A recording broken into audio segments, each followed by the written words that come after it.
And a very good morning to you. It's Wednesday, the hump day of this week. Here we all are, hurtling our merry way towards death, one day at a time. Oh, and how are you? Good morning to you. Very well. Death gets another day closer. Yeah, exactly. And, you know, the weekend too. So which comes first, who knows? Let's roll that roulette wheel and see what happens. Yeah, I sure hope death comes first. You were confessing to me there in the little bit just before we come on air, that moment of, intense contemplation that we all have just before the red light comes on, that actually you were at an All-Ireland final when you were 6 years of age. And yesterday you wondered, was I an entitled prick?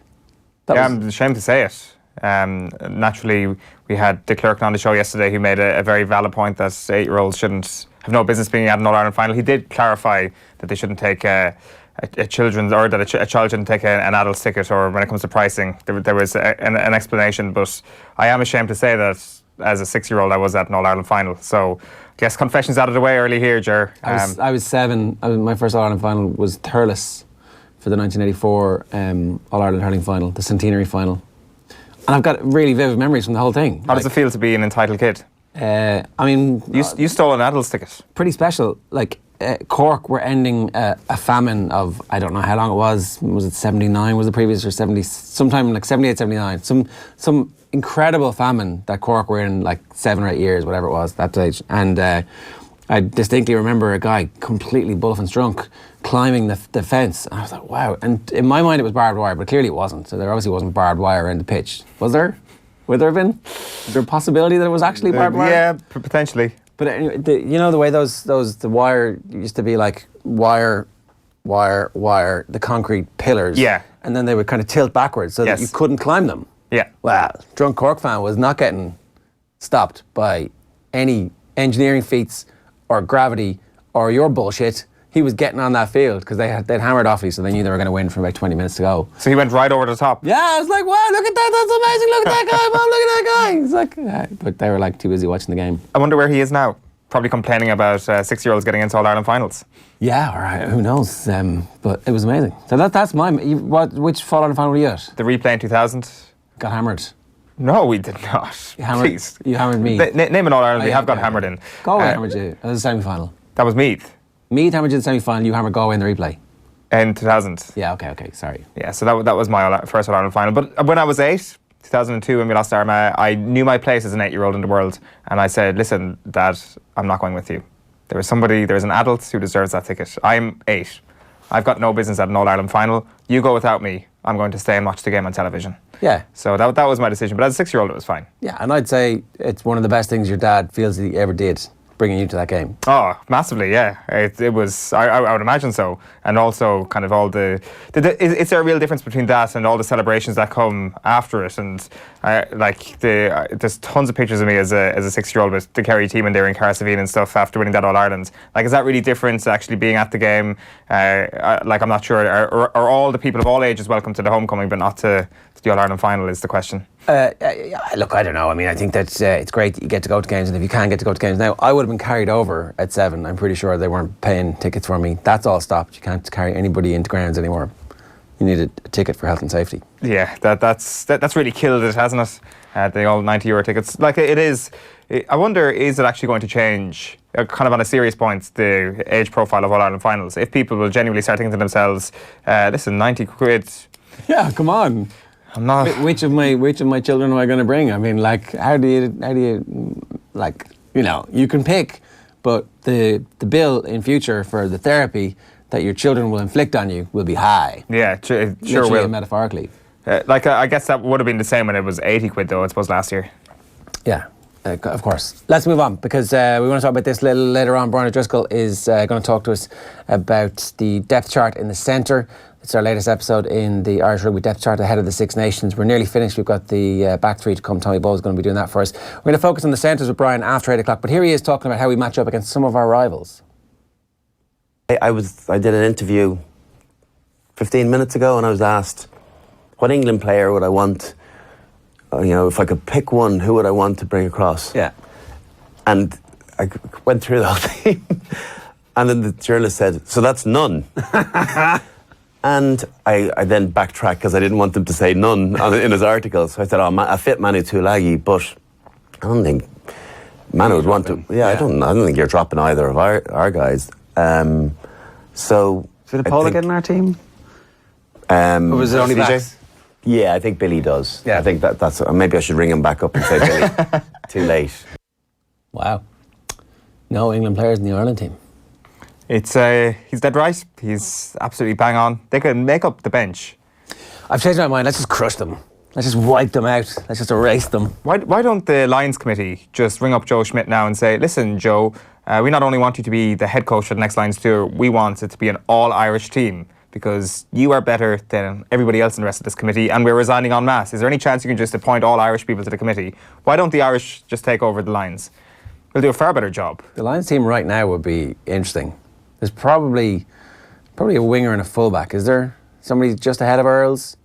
Somebody just ahead of Kearney? Is there anywhere else that somebody's getting in? Well, the statement is that Billy Vunipola, with everybody at their peak, he's probably the best number 8. Billy turned down the opportunity to go on the last Lions tour, you know? He's going to get that phone call and go, you know what, I'm actually, sorry, there's going through a tunnel. Like, I'm not even sure that, like, right now that you can definitely say that Billy Vunipola is better than CJ Stander. When I make that point, I mean everybody at the peak of what we've seen them do.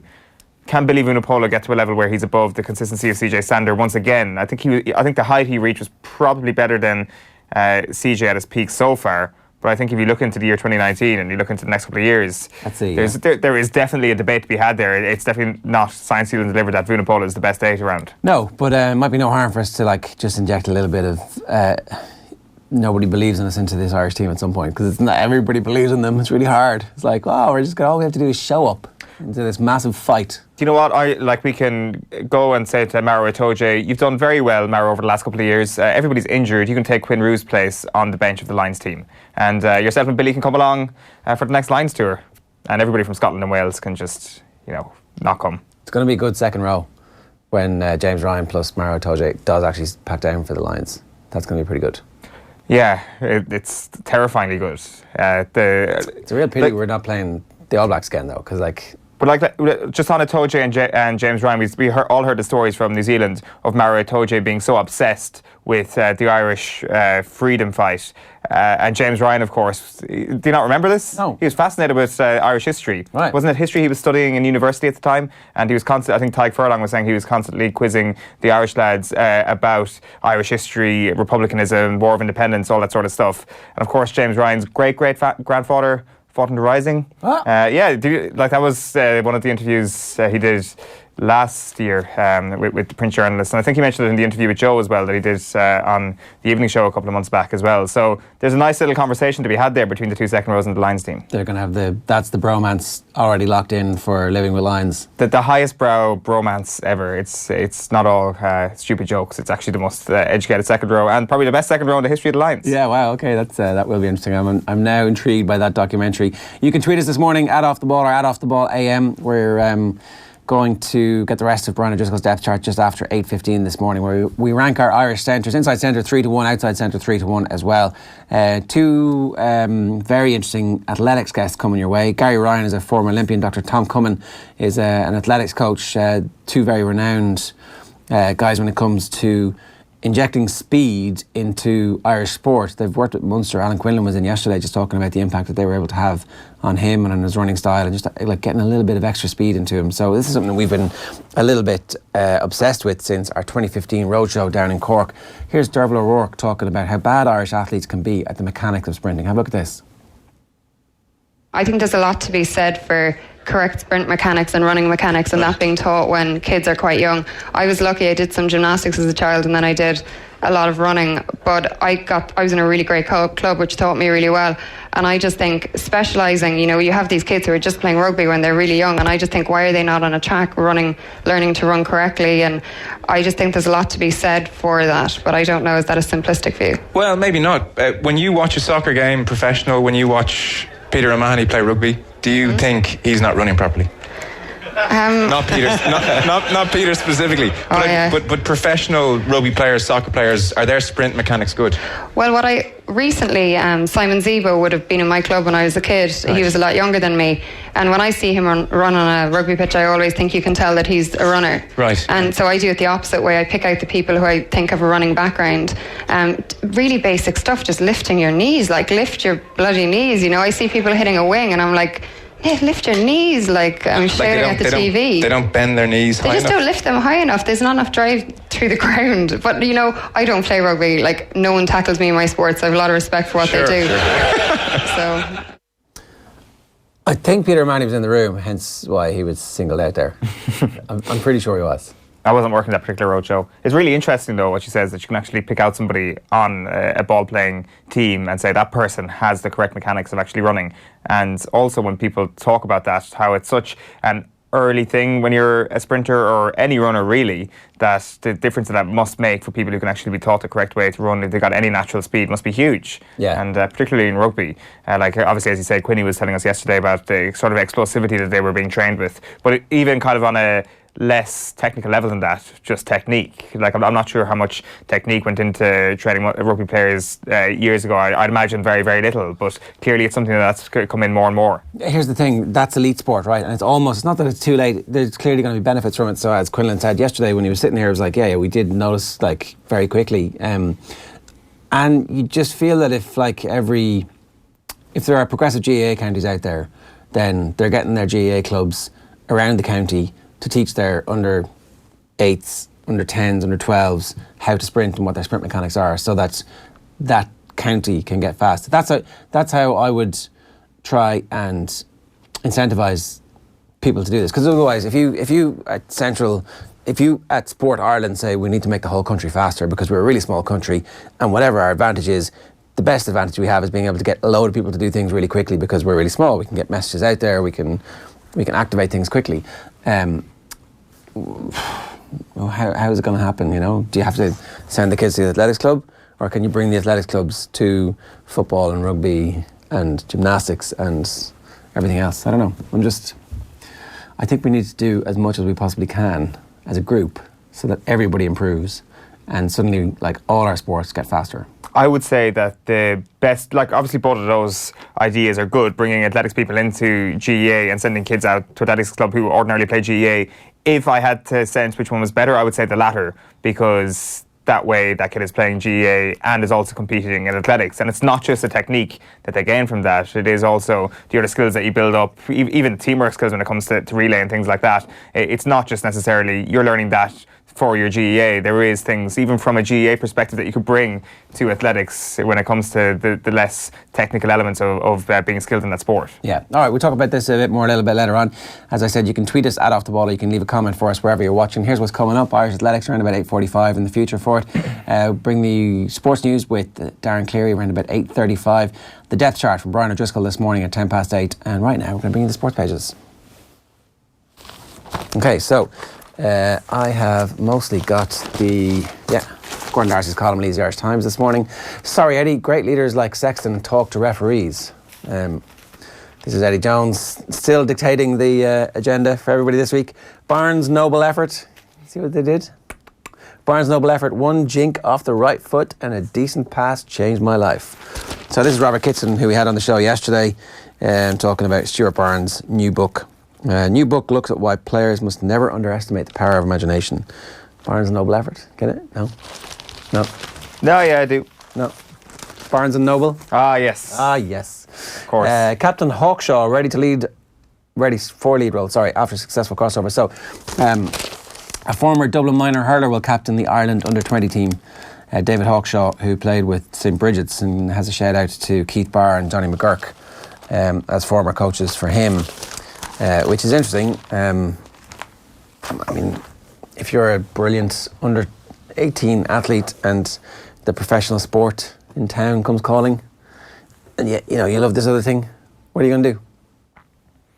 You'd want to really love the other thing to turn down the professional team, wouldn't you? Yeah.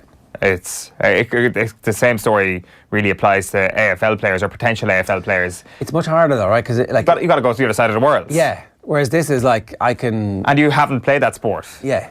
I can live at home, and if it doesn't work, I can go back to being a member of my GAA club, and play at a really high level, because I'm obviously very good at it. So I'd say you're going to see a lot more recruitment coming at that stage as well. The ones who slip through the net, there'll be much better, more pronounced effort to try and get those into the professional system. 18, 19, 20 in the future. 75 grand each, the bonus for Irish players to retain the slam. You know, they obviously want to retain the slam. They're like, yeah, I'll take my 75 grand. Thank you very much. Wouldn't you? Well, if that's the only incentive, then we're going to get hockeyed by England at the Aviva Stadium this weekend. Because the incentive for them is far greater. If you're putting it down into financial terms, the English players would make a bomb off winning the Grand Slam, a hell of a lot more than the Irish players. All the figures are contained there in that piece. So, like, there is some sort of bonus even for England finishing second, which is kind of smart because they're certainly not finishing first in this thing. Well, no, it's not smart for the RFU. Well, it's smart from a player's perspective. Yeah, this is the financial mismanagement that has cost the RFU so critically. Irish Life have been announced as an official partner to Athletics Ireland. That's Patience Jumbogula at the announcement at the National Sports Campus. Shefflin has it to become the next Cats boss. That's Tommy Walsh. Was doing some press yesterday, and so basically we've kind of known that the succession race for who was going to take over after Brian Cody had been open for a while, the succession stakes, and there are so many different players who might be, who have been part of that era, who might be ready to do it. You look at what Eddie Brennan is doing. He's going out and getting coaching experience outside of the county at inter-county level to see what that is like, just to see what that ebb and flow of the work week is like. And I don't know, I mean, do you want it immediately after? If it continues to go the way it's going, you probably do. But if he makes a comeback and wins in All-Ireland, then you're like, I'm just going to wait a couple of years. Yeah. Just going to wait until this whole thing calms down a bit and expectation is low. And then Lazarus, like... How low are expectations right now in Kilkenny? They did draw with Galway last year. I'd say expectations are not low. They're never low. Does Brian Cody do an Alex Ferguson on it and select his successor? Does he have a big say in who succeeds him after he leaves? And whenever it's going to be, who knows? And the other scenario here is, does Henry Shefflin start to get itchy feet himself if Brian Cody kind of defies all logic and keeps going? And as you say, wins another All-Ireland. Is there going to be a situation where someone like Brian Cody is going to give up after winning another All-Ireland? If you say it'll be a bad time to take it after they win an All-Ireland. I don't know. I'm not sure he would. I'm not sure he's got to where he is by quitting after some sort of success. It doesn't feel that way, does it? I mean, he's entitled to continue going as long as he wants because he's the greatest manager of all time. So, but as Tommy points out, Henry Shefflin first season wins the Kilkenny title, wins the Leinster title. It's like, this guy's pretty good, it looks like. Yeah, like Henry Shefflin and Brian Cody have one thing in common, and they are embarrassed by defeat. Maybe there's a point next year, the year after, where they appoint Shefflin as the successor and there's a crossover period. I don't know. Do you bring him in some sort of backroom capacity? I don't know. I mean, that's but then if you do that, so that's a significant change for Shefflin because he wouldn't be a pundit anymore and it'd be hard to be a pundit as often as he has been, and it probably wouldn't seem that right. And also, he might have to give up the job of managing Ballyhale. So maybe you're better off continuing with the experience you're getting now and doing the analysis. It seems to me that Kilkenny GAA need to, on a county board level, appoint Henry Shefflin to some role in the next couple of years. Like whenever the underage roles become available again, that Henry Shefflin should be top of that list because it is where all the managers tend to come from in terms of, like, you could just look across to the inner code right now. Where did Jim Gavin really ply his trade and really prove himself that he was going to become the next Dublin manager when it was at underage level with Dublin? Yeah, I don't know. Is it a bit different? Like most of the other inter-county managers, a lot of them, a fair few of them would have just taken the senior gig or... Anyway, it doesn't really matter. Shefflin's going to get the job, right? Eventually. Cardiff in shock at air crash. Mbappe and Henry lead tributes after club's record signing is feared dead. The World Cup winner Kylian Mbappe led the tributes last night as football struggled to come to terms with the disappearance of Emiliano Sala, Cardiff City's record signing, who's feared to have died in an aircraft crash in the Channel only days after joining the Premier League club. Absent player angers Sarri. Andreas Christensen is facing questions about his future at Chelsea after angering Maurizio Sarri by leaving the subs bench during last Saturday's 2-0 defeat away to Arsenal. He's 22, he's fallen out of favour under Sarri this season, having established himself as a regular starter under Conte, so we'll see what happens there. And cricket comes first for Bruce. An interesting, slightly nasty story here. So Sheffield Wednesday take on Chelsea in the FA Cup on Sunday. But while the struggling Sky Bet Championship side play at Stamford Bridge, their new manager Steve Bruce will be in Barbados following England's cricket team. Now, Bruce got the job and had a deal done with Sheffield Wednesday that he would start on the 1st of February. He's recovering from surgery and he's spending some time with his family after the death of both of his parents in the last year while he was working at Villa. The deal was he starts in February. What he does between now and February is his business, right? Yeah, absolutely. Except he's actually out in Barbados watching cricket instead of watching Sheffield Wednesday. So, like, Sheffield Wednesday knew what they were getting. Like, they can't now say, do we need you, like, just do it secretly? Come on. Well, you know, the Sheffield Wednesday fans are going to be like, where were you last week, Steve? Maybe the time away from England will actually just give him some sort of mental freshness that's required to succeed in the division. Who knows? Back page of the Herald is boys bag bio. This is Vakun Issouf bio, who signed for Celtic in a £2 million deal. A striker going for £2 million. It feels like it's the year 2003, reading out that headline. Back page of the Irish Daily Star is the last goodbye. Sala, an emotional farewell before plane goes missing. And it's the same story really across most of the rest of the back pages. The Mirror goes with tragic Emiliano told me joining Cardiff was the happiest day of his life. And that search has just resumed right now. We're hearing this morning, so the search continues. The back page of the Sun then goes with Emiliano was so excited. He told me signing was one of the best days of his life. That's the Cardiff City Chief Executive, Ken Chew. The back page of the Irish Daily Mail then is, if you don't find me, you know what happened. Cardiff striker's final haunting message before his plane disappeared. And then the back page of the Guardian is prayers for Salah. Fans unite as they hold vigil for a missing star. That's a picture from Nantes yesterday evening. And then the Daily Telegraph go with their exclusive interview with Victoria Pendleton. I knew how I wanted to kill myself. She reveals her crippling descent into depression and how surfing saved her life. BBC are reporting this morning that Sala reportedly sent a WhatsApp voice message to his family saying he was really scared before boarding the plane. Media in Argentina reported that he said, I'm on a plane that looks like it's going to fall apart. So ultimately that proved to be the case. A couple of quick texts for you. First of all, Ireland was 5 and my county wasn't even playing.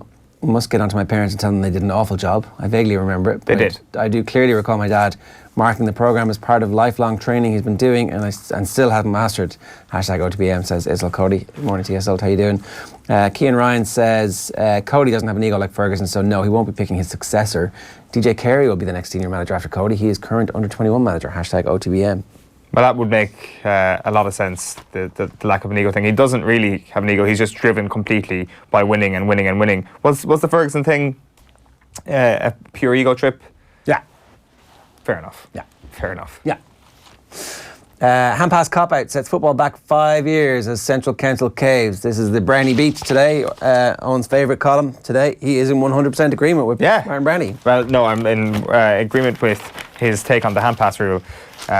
He does kind of sort of back up the rise in ticket prices a little bit. But other than that, he gets into the idea of the vote. He does point out that it was a 25-23 vote, which he asks, were 7 delegates absent or did they abstain? Oh, why is it? Really? I did not know that. I did not know that there were supposed to be 7 more votes than whatever that is, 48. So there was supposed to be 55 votes. This is the first I'm hearing of this. And he just basically makes the point that I've been trying to say all week here, that, you know, we're not saying that this would have saved the game whatsoever, but the power of the inter-county managers, the powers of the players, just has taken over here. And clearly Central Council, at least one person in Central Council surely was swayed by some of the poison against the hand-pass rule that was being spouted across the last couple of weeks. That surely was enough to swing one vote. And if one other vote hadn't swung that way, it probably would have passed due to a casting vote after a tie. He's quite, like, Bernie's very tough on the GPA here. He talks about the canvassing from the GPA. He compares them to the DUP. The GPA is like a sporting version of the DUP, opposing everything except what's in their narrow interests, while managers tend to be deeply suspicious of rule changes. Now, I'm not sure about that. Like, I think it was in the GPA's interests to canvass the players on this and to put forward their opinion to Central Council and to the Rules Committee who were going to make a decision on this. I'm not sure, can you actually blame the GPA? And I don't think it's necessarily fair to compare them to the DUP necessarily. Like, I mean, the GPA is, as it says in the tin, there to support the players, and the players weren't happy with this. Now, do I think that the players' voice should have been considered alongside the managers as one of these really important things in this debate? Maybe not. But I still think, you know, if you're Hang on, the GPA, it's kind of yours. You've got to consider them, right? Yeah, you've got to consider them. You give it but it appropriate seems consideration, and you say it's really good that you're involved, and thanks very much for your, and like, please keep explaining what these rule changes are to your members, you're the easiest conduit for us to get to every single... You're the one with the email numbers and the email address and the phone numbers to get the information out there. But what we're doing is an experiment. And at the end of the experiment, let's have informed, rational, calm, analysed data and talk about it. But they didn't do that. They were like... Oh. Well, that's it. I just feel that the view of the whole thing was swayed by a very small sample size. Like, he does point out that like Dublin's first team hadn't even experienced this. Kerry's first team hadn't experienced this. There was a lot of players who hadn't even got to grips with this. There was obviously the McKenna Cup is the biggest pre-season competition. What was it, 11,000, even more at the McKenna Cup final. So these were the counties that cared the most about the hand pass rule. And if you want to kind of use stereotypes here, they probably wouldn't have been in favour of bringing in this hand pass rule at most of the Ulster counties. So I kind of agree with him, but I'm not sure about the DUP line. So James Tracy is disappointed in not making the Six Nations squad, has big ambitions. It's James and his giant reach. Tracy Goals is the headline on Neil O'Riordan's. Now that's habit of morning to you. Yeah, that's class. On the other side of that, obviously, is the Ronaldo story, one of the Ronaldo stories that are in the papers at the moment. Ronaldo rumbled for 19 million. Irish tax deception. He had to tweet, "No, it's fine, it's all fine, everything's perfect," which obviously, sounds a little bit like, oh, it's fake news. Fake news. Don't read the story about me nearly going to jail for not paying 19 million in tax. Cristiano Ronaldo's life right now is like that meme of the dog with the hat on who's sitting in that house and there's fire everywhere and he's just like, this is fine. Where are we going next? Right. Okay. Serena Williams lost. Oh, wow. That's mad. Sorry, I'm just looking at the replays of this. So Pliskova beats her 7-5 in the third set, but Williams leads 5-1 in the third set and gets an injury in her foot, and then loses the next 6 games to lose the whole thing. I think it was deuce at that point. She may even have had a match point to go through to the semi-finals. So that's a pretty heartbreaking way for Serena Williams to lose. The reason I'm interested in this at the moment is that she needs one more to either match or beat Margaret Court. And Margaret Court is one of the worst people in the history of sport.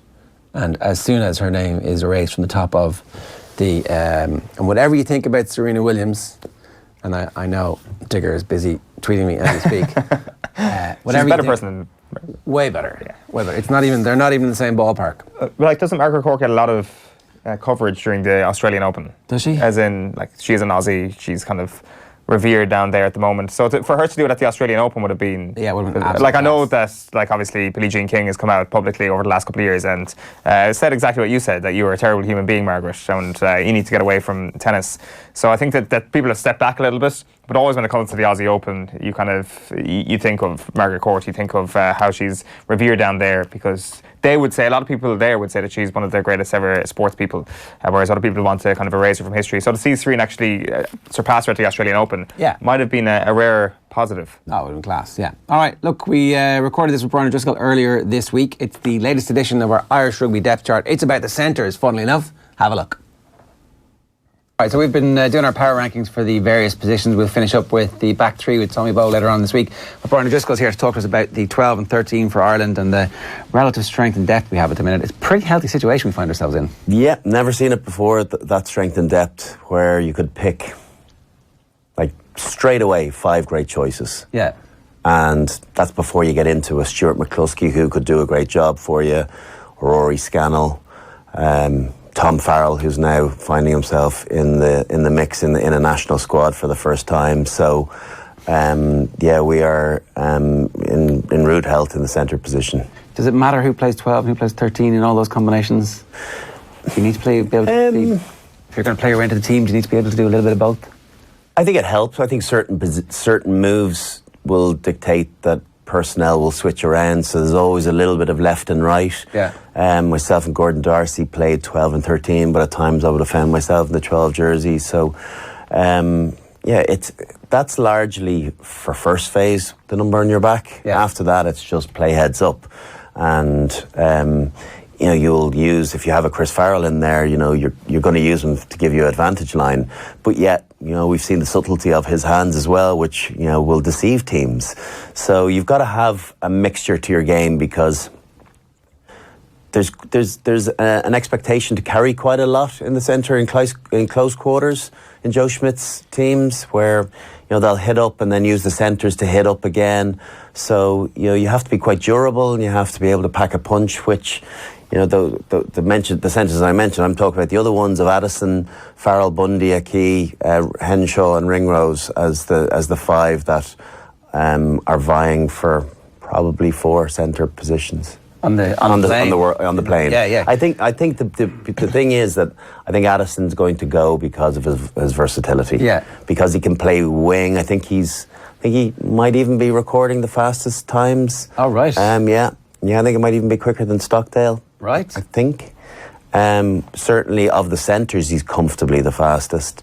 That's straight line speed. So he can play wing. He's played wing in Sale. He's played full back a lot. Doing a great job for Ulster at 13, so I think at the moment he's a shoo-in for the 31.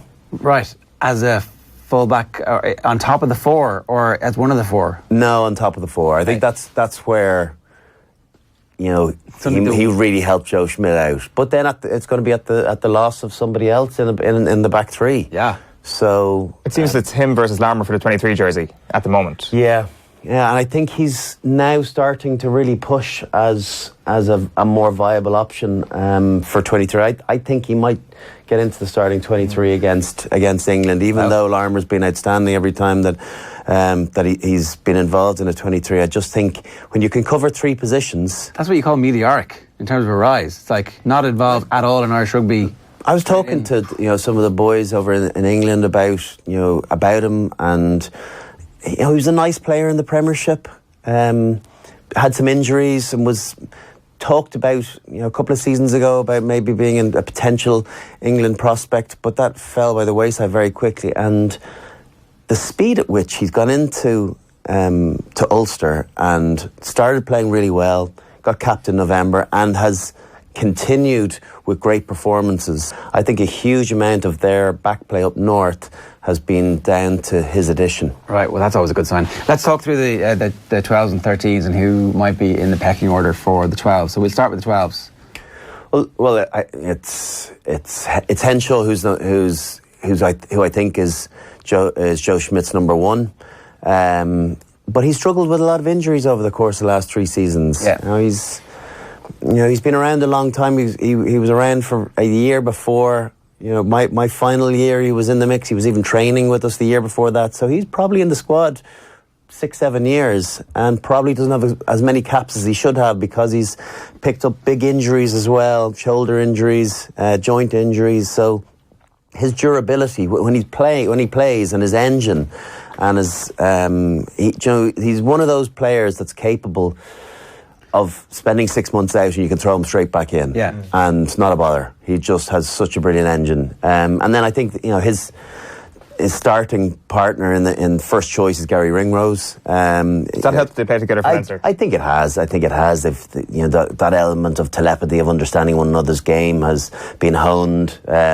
Playing with the Ireland out half as well, certainly helps your cause too. Creating a 3/4 line that plays every week. Yeah. And trains together every week at least. Maybe not plays. Because of the amount of games as a collective they play for in the Pro 14. But he is a terrific player. Ringrose, I think he just does the basics extremely well, doesn't make very many errors, still has real X factor, reads the game very well, defensively incredibly strong. So I think they're the number 1 and 2 choice. That said, every time Bundy Aki has played in a green jersey, he has been excellent, really, really good. Scored a lot of tries. Yeah. He was the mainstay through injuries to other to the other 3 players in the Six Nations. I think Bundy played all 5. Yeah. Where Farrell played 1, played really well, got injured. Henshaw played 2, dislocated his shoulder. Ringrose was late into that, played the final 2. So Joe hasn't found himself with this major headache of having those 4 fit and raring to go and playing well, because Farrell's now starting to get back into some really good form after his long layoff. If you're Schmidt, you just say, oh, look, it's just a this week thing. This isn't my first choice forever. This is my first choice this week. Yeah, well, that's always been the way with him. And you keep it mixing up even if everybody's fit, or do you give it give it a duo the chance to nail it down? Cause you only mix it up if it's going to help your game plan, or it's going to help you beat one of the opposition in a Six Nations. I think that his trying out combinations and wondering what someone's ability is like, those days are behind us. I think we've seen all of that over the course of the last 2 years. He knows what he's getting from different personnel, and all four of those, and now Addison as well, have always delivered for him. So it's for me. I feel for Scannell because he's played well. Yeah. Tom Farrell's been really good for Connacht, but I just don't see. And McCluskey has had another good season for Ulster, but I do not see. I think they're a good bit away from these four. Okay. Sorry, I was going to ask, is there a chance that Chris Farrell plays at 12 alongside Ringrose at 13? Farrell is more of a 13. Is he? Yeah, he does. You don't see him playing at 12 much. It's funny, you would associate the bigger player, the guy that could get you an advantage line, to play in at 12, but he's always favoured the 13 jersey. And 13s can come in different forms. You don't have to be one way or another. You don't have to be elusive and like an outside break. I've seen Philippe Sala had a bit of everything. He was a big unit. Carry powerfully, great evasion skills, good passing game, and then you can have. I would have been one of the smaller 13s. Farrell is a very, very different type of 13. That said, he still has nice footwork for a big man, good passing game, good offloader, and very hard to stop. His skill set is more prototypical 12, though, isn't it? Yeah, I would think so. Ordinarily, yeah, it is. It is. And if Joe Schmidt said to him, I want you playing 12, he'd say, okay, gives the jersey. Yeah. So I think there has to be a flexibility. It's one thing attacking in the 12 jersey. It's a different thing defending in the 13 jersey. Yeah. The defensive positions are quite different. So I think you have to have a bit more expertise in knowing what you're doing there. And that's where Henshaw has the versatility of playing 12 and 13. Bundy, plays a bit of 13 as well as 12. Farrell more so 13. Again, Ringrose can play 12 if he was asked to, but he's better at 13. Yeah. He's more of a reader rather than someone in straight up collisions. That said, he's a very proficient tackler. So it's hard to pick holes in any of their games. Yeah. It's also hard to be definitive about where the actual ranking is here because of the small sample size that we've got because of the injuries. As you say, let's say everybody is fit and you've got Henshaw and Ringrose as your starting 12 and starting 13. Is it fair to say that we can conclude now that if Henshaw goes down, Aki gets in, if Ringrose goes down, Farrell gets in? No, because Bundy and Robbie played together in Connacht and were very effective. So Gary goes down. There's a flexibility of Robbie being able to play 12 and 13, 15 at a stretch. That's always a culture. We've never seen it though. Yeah, I think he likes 15 too. I think I think he if he had his way and he was the coach, he might enjoy a bit more time at 15.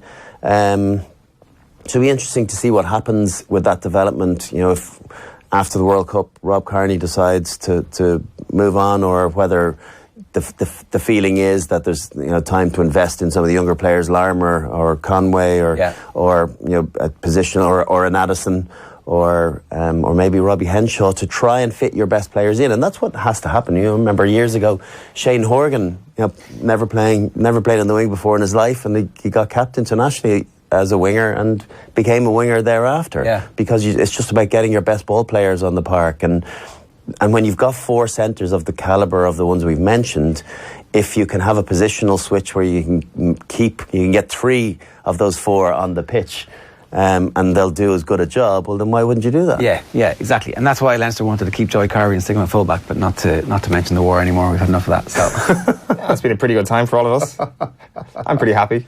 that loan period is working out well. It's amazing. It's amazing. So it looks like his first choice, Henshaw and Ringrose, are either of them ahead of the other in terms of being close to being guaranteed? Like it seems like Ringrose is definitely I think he's number one. If you were to pick a centre, I'd go that. I'd probably order-wise, I'd go Ringrose first, and then very closely followed by Robbie, and then Bundy, and then Chris Farrell. Right.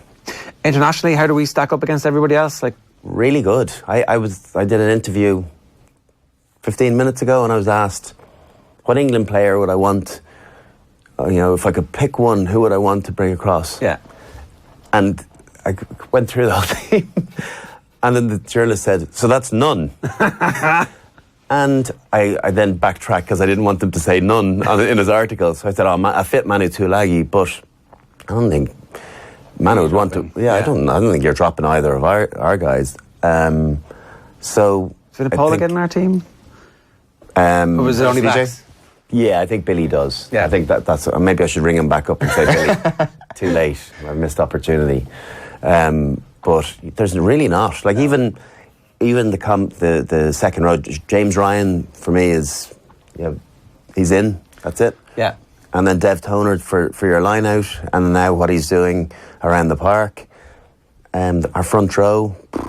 Yeah. Their hooker's not is certainly no better than Rory Best, whatever their option is there, no way.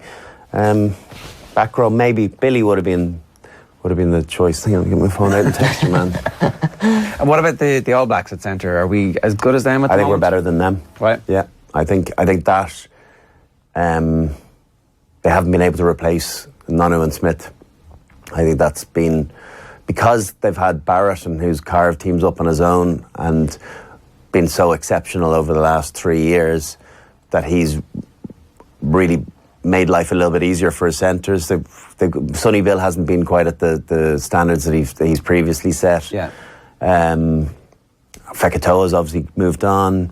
Leonard Brown has been in and out of the team, and see the way it's Nonu and Smith, and it's a partnership. Yeah. And that's the greatness of that. Do we need to have Henshaw and Ringrose nail down a partnership and decide that we are great as a partnership now, and that? But that is what it is. I think that's we just haven't that's seen a it given. together a lot. But that's because of injuries, and you can't help that.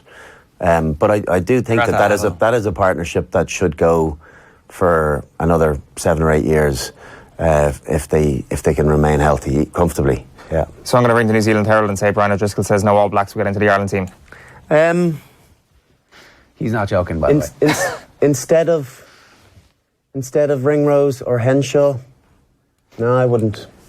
Sonny Bill, when Sonny Bill's fit, I think when he's going well, I think he'd get in our team.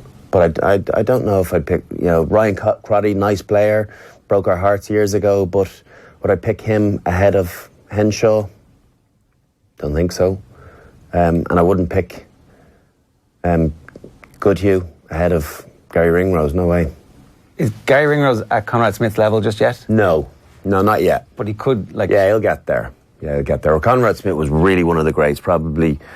From a player perspective, he got the kudos. I don't know if the man in the street or everybody had as much of an appreciation for Conrad Smith as perhaps they should have. He was an outstanding rugby player. So that's very, very clever. That's the aspiration for Ringrose, and he has. He's really in that type of player too. He's quite rangy, quick, quicker than he looks. Defensively, very, very smart. Conrad Smith was one of the smartest defenders around. Right, good stuff. Thanks very much. Yeah, so that's our depth chart done in the centres. That's interesting. That it's not as big a decision really. Henshaw's fit. Henshaw starts. Ringrose nailed on at the moment. So everybody fit. That's your two. Yeah, so your opinion is changing?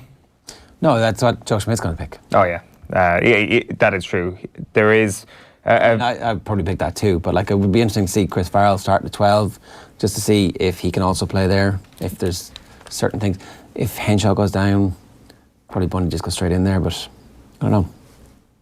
It's the idea that Henshaw is almost flawless at times in terms of like when it comes to defence. It's like this is a brick wall in that channel. That's taken for granted, I think, sometimes, where it's like to get up to full fitness. When you get to full fitness, you start to get sharper, you start to offload a bit more, and offensively you get better. But also that defensive solidity, I wonder, do you lose that a little bit after being out for so long, that we just take that as a granted from Robbie Henshaw?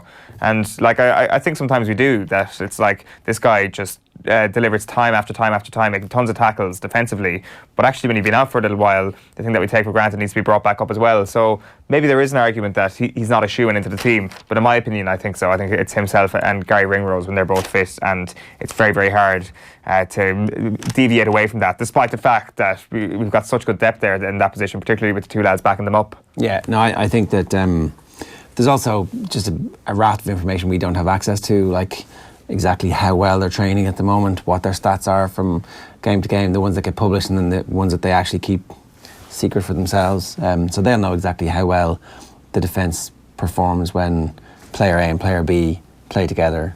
And I'd say it's the type of thing that we speculate on and they get right. So there's Brian just a step chart, as in Robbie Henshaw certain to be picked, Bundyaki second, and then Rory Scannell just not quite there yet.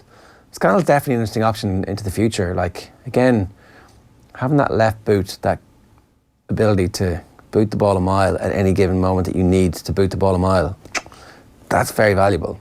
Yeah, it's certainly working a treat for Munster, isn't it? So yeah. His return to the fold has sort of enlivened that Munster backline, which has been brilliant. And his partnership with Chris Farrell has been one of the most exciting things over the last couple of weeks from a Munster perspective. So it's definitely kind of an option for the future, for sure. And maybe his timing was just a little bit off almost, that I guess Chris Farrell was flying last year. Maybe he just needed one more injury, even though we got kind of decimated more than any other position really in midfield during the Six Nations last year. And it seems that that's the case. He will need a bit of bad luck from an injury perspective. So there's the second graphic there, Gary Ringrose, Chris Farrell and Will Addison. So Will Addison obviously a backup in the centres, a full-back, a backup at the wing, a player who's probably going to make the squad. And really interesting to hear Brian O'Driscoll say that he's the fastest guy on the team. Yeah, I did not know that. No. It's weird how you can't tell that stuff from watching games on TV. No. Or I guess it's just in such a position. If he made a massive line break, you'd probably be able to tell. And so he said who he was faster than. Like my assumption was that Keith Earls is the fastest player on that team, and that it probably wasn't going to be that close. That I wonder. I'm talking about top speed, right? Not like quick, not over 100 meters. Like who's going to run the 100 meters the fastest, but like who hits the top speed. I would always have said Keith Earls, but apparently it was Stockdale. That was interesting too. Yeah, like Stockdale doesn't look hyper fast because he's got that giant stride. It's deceptive. Clearly, he's unbelievably fast. He just devours ground so easily. Yeah, and you just assume as well that it's like a jink and a skill and a thing. It's not the speed that's taken him past players, but obviously it is. Yeah, he's almost looks like he's got a lumbering style, which just can't be the case whatsoever if you're up against him. He must be so speedy. I would have always thought that Jordan Larmour would have been the fastest player in that Ireland squad. Would you? Yeah. Yeah, and maybe it's just because when we come back to the idea of running technique, Thomas Barr was in the studio last year saying, yeah, his running technique is pretty good. So for a European medalist to actually tell him that he's got good technique, I'd naturally assume this guy is He's just being nice. Maybe he was just being nice. Yeah. Because I think we kind of forced that idea on him. Look how good Jordan Larmour is at running. Tommy's like, all right, okay, he's grand. Yeah, yeah, grand. I mean, wouldn't win a medal at 400 metres, but right. So that's the depth chart. It's hard to see what there's going to be a change. Aina Finn says Addison can overtake Carney for 15. I mean, not this time. Not if Carney's fit. In time for the World Cup? Like, no, I mean, not. When you say this time, you mean this year? Let's assume Carney's fit, right? Let's just assume Carney is fit. Carney plays in the World Cup. He plays every minute of the big games. Yeah, I think so. As long as Joe Schmidt is head coach of Ireland, Rob Carney will always be his first choice. And there is reason for that. We've seen his body of work in the last 12 months. Like, let's not forget, we were having conversations about Rob Carney versus Jordan Larmour to start in the first game of the Six Nations 12 months ago. And obviously the acceptance was that you can't throw Larmour in for his debut in the first game of the Six Nations. But we kind of came around to the idea that come the end of the Six Nations, come the World Cup, definitely Rob Carney won't be first choice. Now I would be very surprised if he wasn't first choice. Darren Downey says, why is Addison not held in higher regard? Surely he's more balanced than Larmour.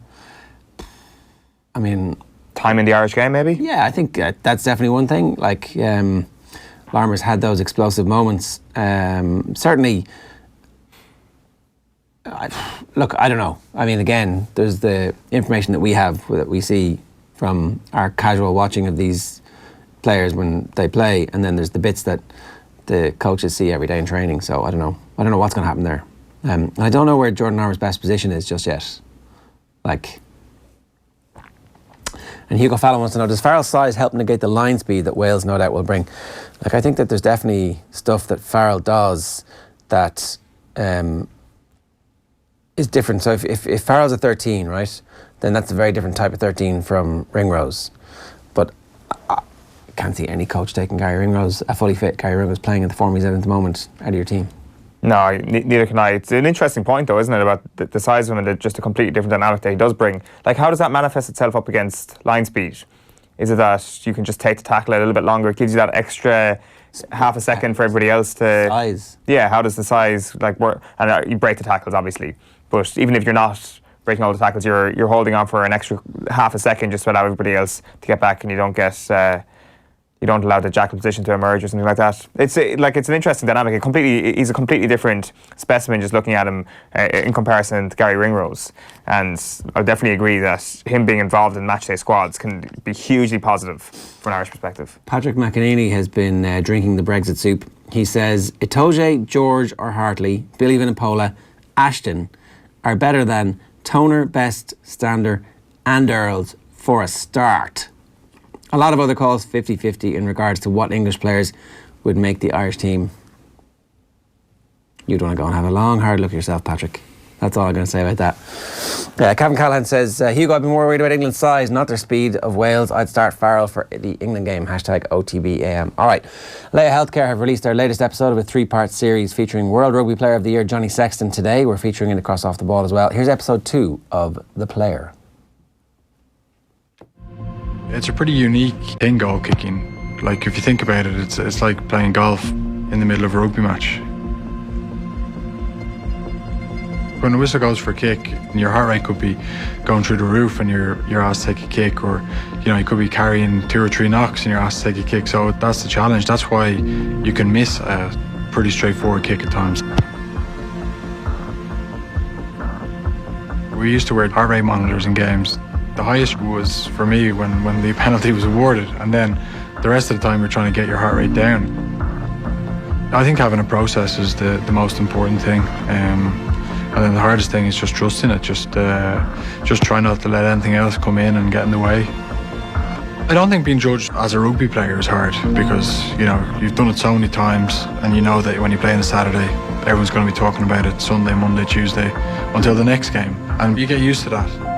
But it's the stuff where you get judged for your personality that can bother me, I think, because people don't actually know you. They just judge you by the 80 minutes on a Saturday. They don't see you the rest of the time. So that's not you know what I mean?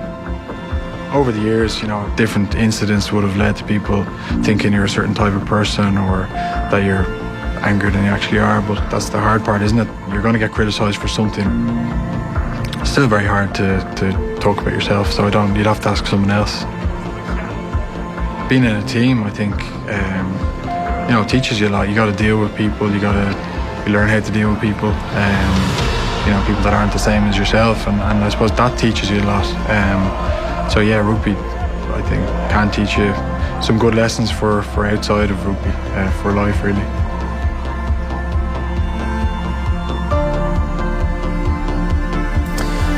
That's pretty interesting. It puts me in mind of Andy Lee talking about the change in personality from the dressing room, the ring walk. You get in the ring and all of a sudden you're a killer.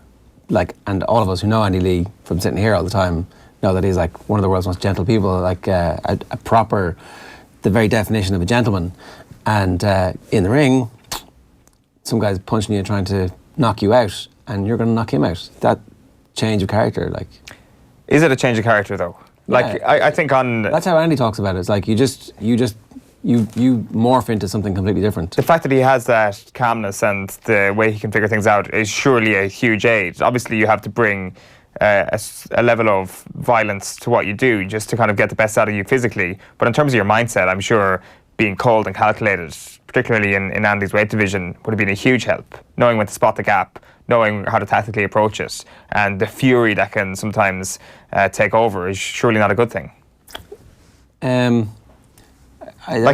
different things, though, aren't they? We're talking about different things. Well, I'm not sure. Like, it could being creating some sort of mentality that you hate your opponent actually block out your game plan going into a fight. Yeah, so that's not what he's saying, though. He's saying he transforms from like somebody who is a normal person into somebody who is like now.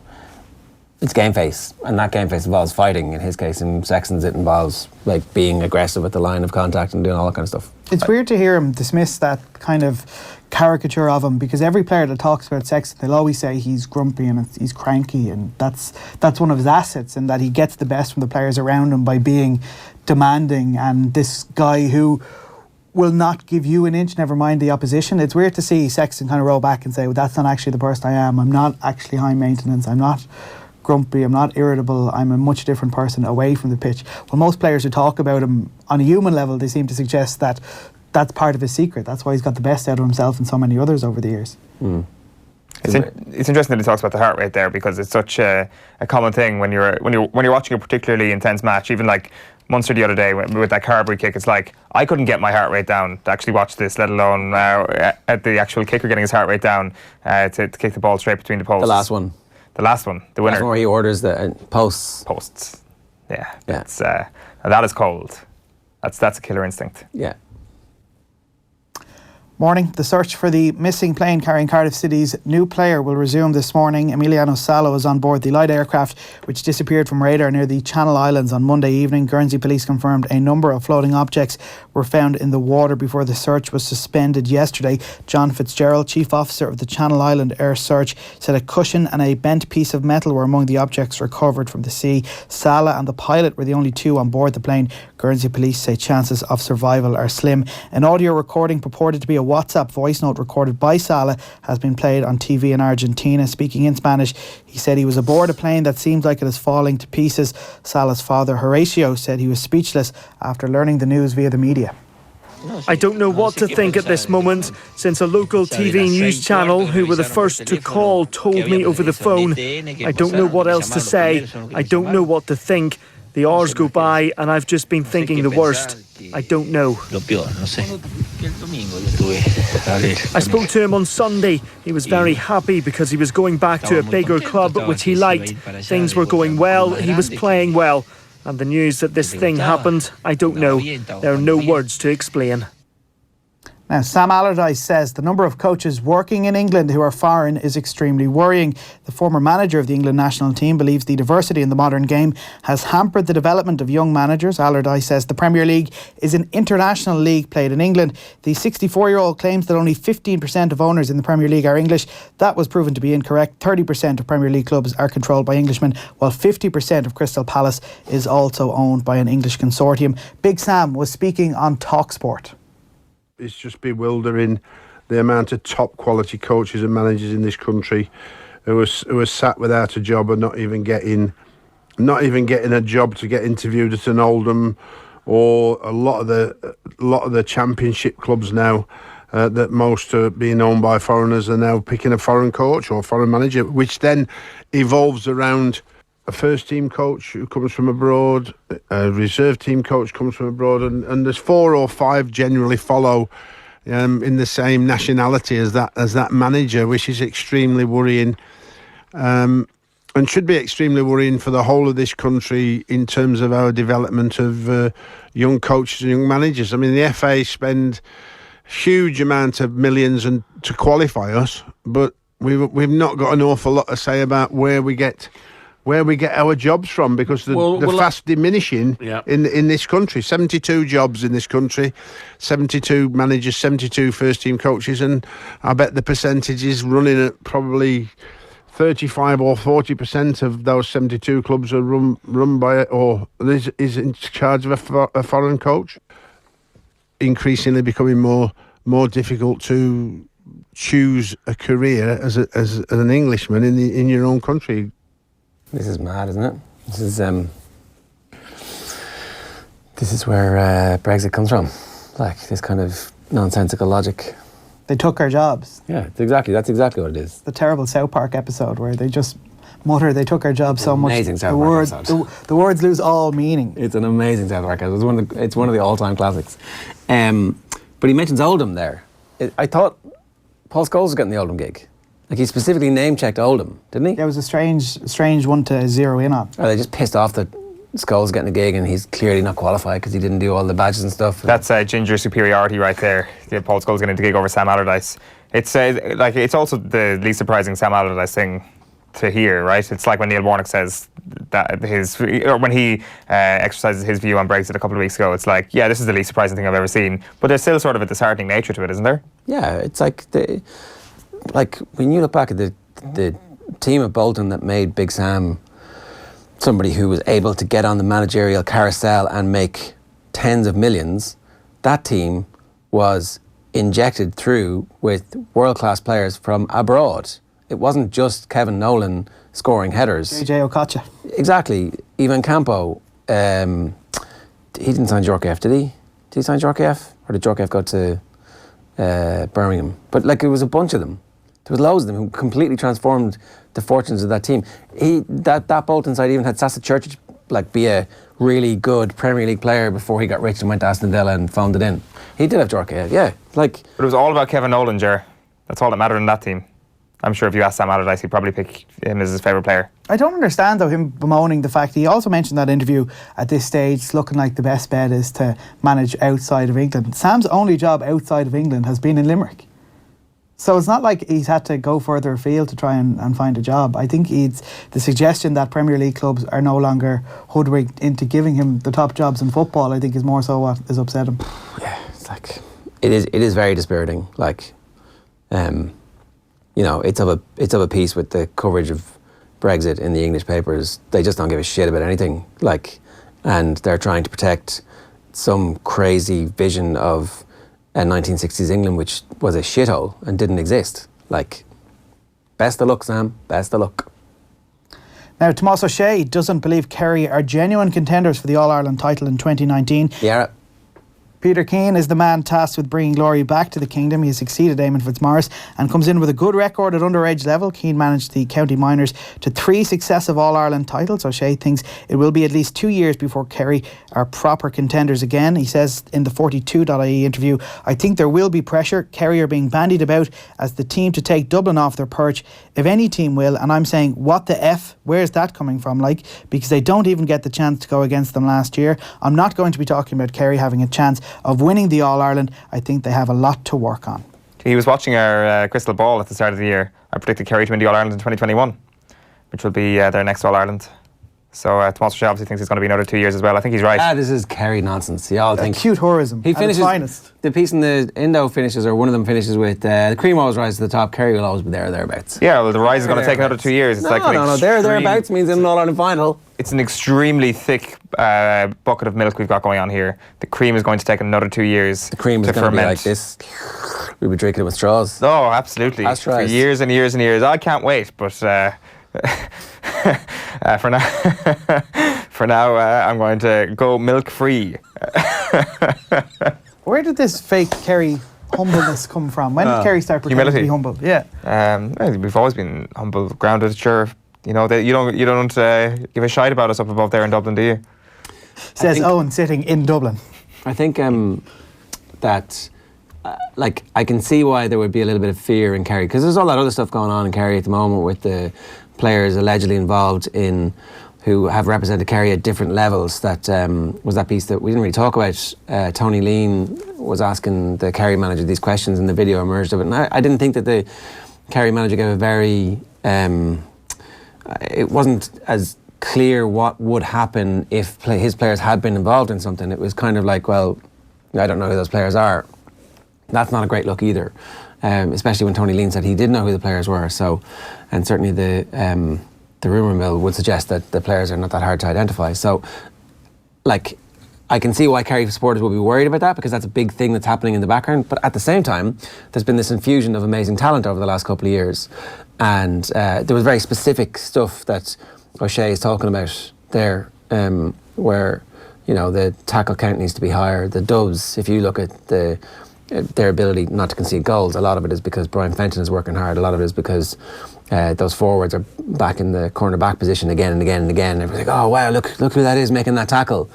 And so, Kerry need to get to that level, but they can. They absolutely can. If work rate is an issue, skills is not an issue.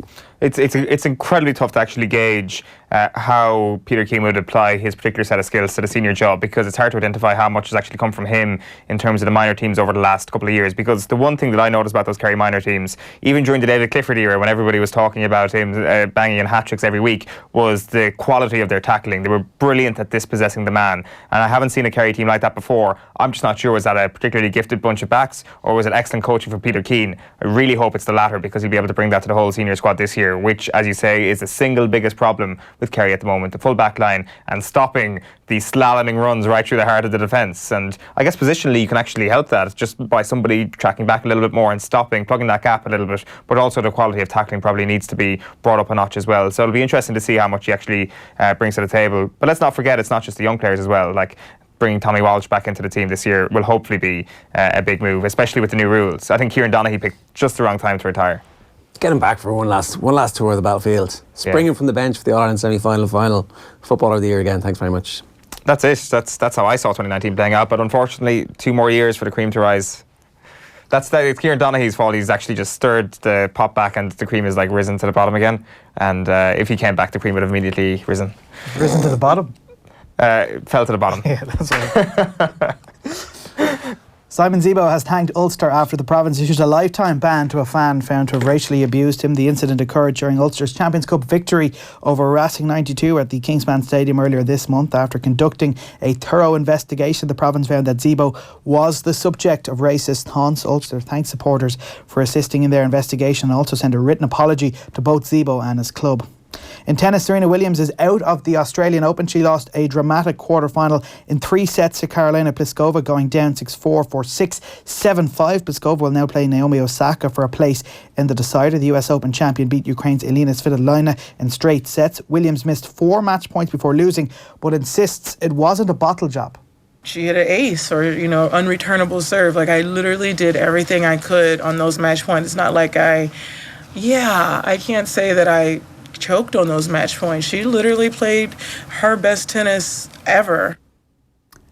And it's the end of the road for the man with a touch like a trampoline. Usain Bolt has retired from football after failing to agree a contract with Australian side Central Coast Mariners. The Jamaican former sprint star has ended his quest officially to become a pro footballer. The 8-time Olympic champion says he's now focusing on his business endeavours. Right call. Right decision. If we were listening to Andy Keogh there, probably is the right decision. You should. Got a credit. Stephen Reid had his say on it as well. Just wanted to announce my retirement from Olympic sprinting. Cartilage in the knees just wasn't up to it anymore from Stephen Reid. It was good crack, I'm sure. It was a nice little holiday.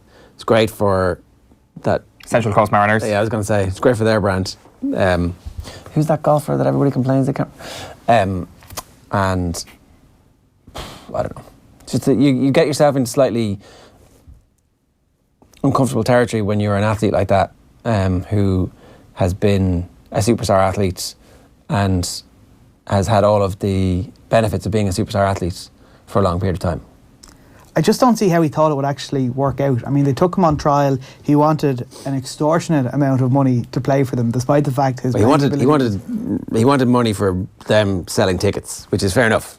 I want my taste. But of all the teams to go to, Central Coast Mariners, I wouldn't say would be the richest team in the A-League. I mean, watching him play, I saw only the highlights of one of the first friendlies he played, and it reminded me of the time Stuart Pearce, when he was Man City manager, for some godforsaken reason no one could explain except Stuart Pearce, threw David James up front, and it was a complete disaster.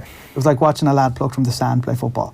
He could run for the ball, he had a bit of pace, but he couldn't keep it at his toe. He couldn't get it out of his feet. He was also like 40 when the time he was doing it, wasn't it? It wasn't like he was like 22-year-old David James who was testing off the... So look, Stuart Pearce is mad. I understand that. But at least there's some kind of marketing stuff going on. At least there is the cold, calculating, clammy hands of commerce around this. All this Everyone knew what they were doing. All this bolt bashing isn't doing any favours for our next piece, because we're talking about how great runners can make great athletes, and if we teach our athletes to be great runners, then I'd say if Usain Bolt had been got by an academy at the age of 9 or 10, he could have been an excellent striker. Oh, absolutely, because he has the physical attributes to be he's obviously a great athlete, but whether or not you can transfer that into actually having the ability to play with the ball at your feet and do it in a way that looked more natural than it came to him at the age he's at now, I wouldn't imagine so.